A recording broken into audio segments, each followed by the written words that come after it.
A horizontal cat-eye. This was kind of the Mount Everest of tech poi when I first started spinning way back in 2007.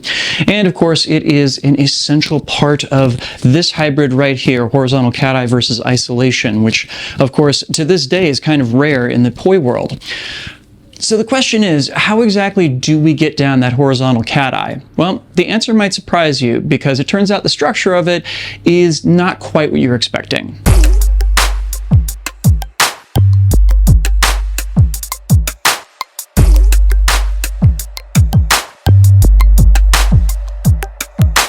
Drex here from DrexFactor Poi, sharing with you the love of poi spinning and flow arts to benefit your body and brain. And in this video, I am going to take you through how to perform the horizontal cat-eye and the special trick that lies at the core of it. But before we dive in, I just want to give a quick shout out to the friends of the channel. Big thanks to Dark Monk, Fire Mecha, Flow Toys, Pyroterra Light Toys, and Ultra Poi for helping to make the videos on this channel possible.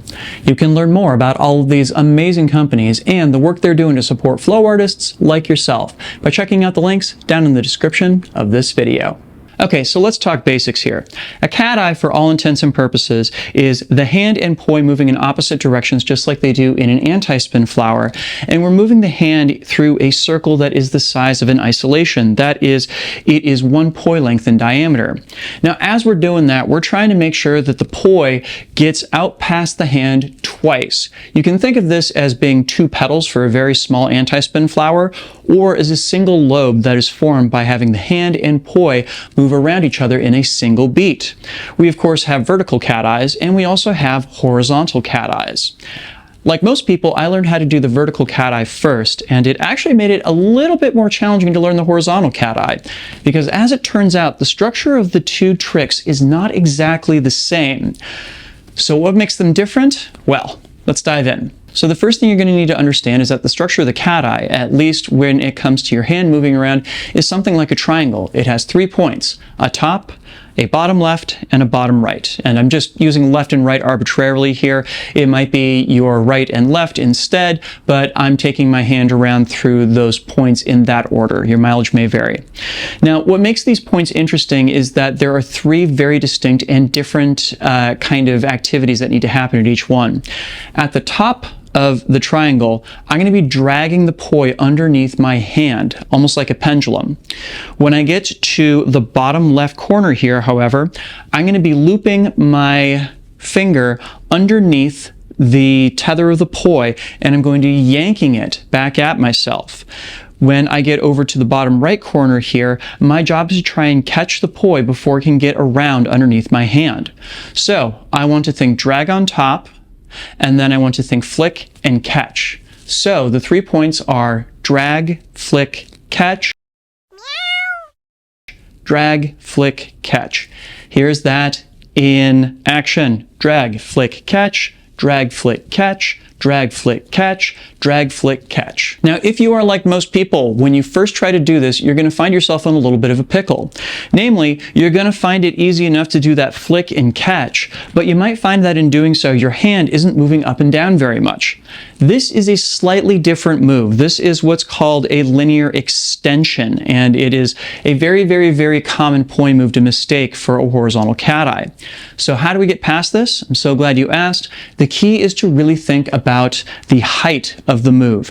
That is, you want to have a visual check that when you're doing the drag, your hand is going across your shoulder or chin line, and when you do the flick, you're going across your hips. So think drag across the chin, flick from the hips. Drag across the chin, flick from the hips. If you need to, you can do this kind of in slow motion.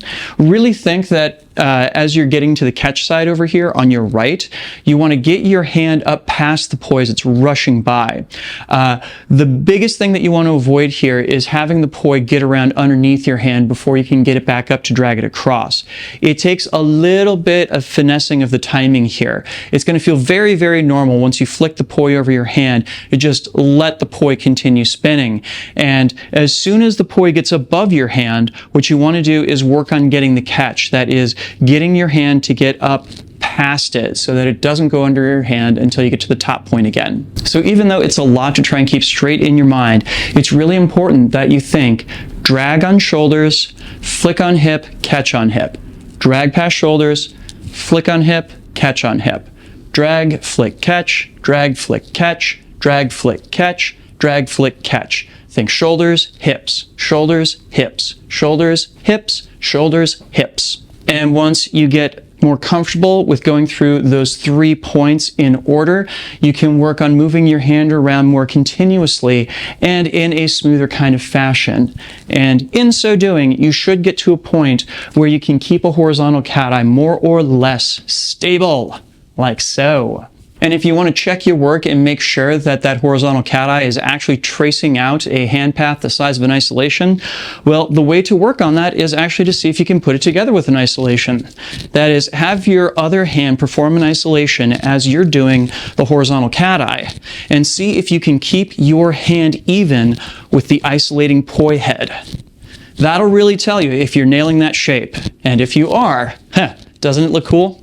So things to watch out for as you're learning this. The first and most common one is simply that when you try to do the catch, you're going to be a little late on it and the poi is going to get around beneath your hand. It's really, really, really crucial that you think when you flick the poi across that you're doing so very slowly. It's not like wrenching it from side to side. It's really just a very, very gentle kind of flick to go over your hand. And as that's happening, the moment that the poi passes by above your hand, then it's time to bring your hand up to catch it. It's also not unusual to find that as you're doing this, your shoulder is getting a little angry with you. I nearly threw out my shoulder learning this move. The thing to bear in mind here is that this really doesn't have to go very quickly in order to make the move work. Try and slow down and really see each of those 3 points distinctly. See the drag, the flick, the catch, drag, flick, catch. Be able to say it out loud as you're doing this, and it'll slow the move down enough that you're going to save your shoulder from quite a lot of wear and tear. Finally, you might find when you attempt that catch that all of a sudden the cat eye seems to be working from a vertical place. Why is this happening? Well, there's a couple reasons. Number one is that you might be putting a little bit too much energy on top where the poi should be dropping underneath your hand. The other is more than likely that you're not getting your hand up fast enough and the momentum of your hand is bringing the poi up. We already talked about that latter point, so let's talk about the first one. In order to make sure that we are getting that top point here without adding a pedal going up, you really want to make sure that that top point feels more like a pendulum. And maybe a good way to practice this is to actually work on going back and forth with the poi underneath your hand and think 3, 2, 1, and do the 2 points and return back to the pendulum. 3, 2, 1, and come back. 3, 2, 1, and come back, just like so. Awesome, so I really, really hope this helps. Horizontal cat eyes were very rare when I first learned them, and they're still pretty rare in the poi world, so I'd love to see more people out there doing them. Would you like to see me tackle a video showing you a lot more things that you can do with horizontal cat eyes? Please leave me a comment and let me know. Also be sure to like, share, and subscribe to help other people find this video and to help my channel grow. Thank you.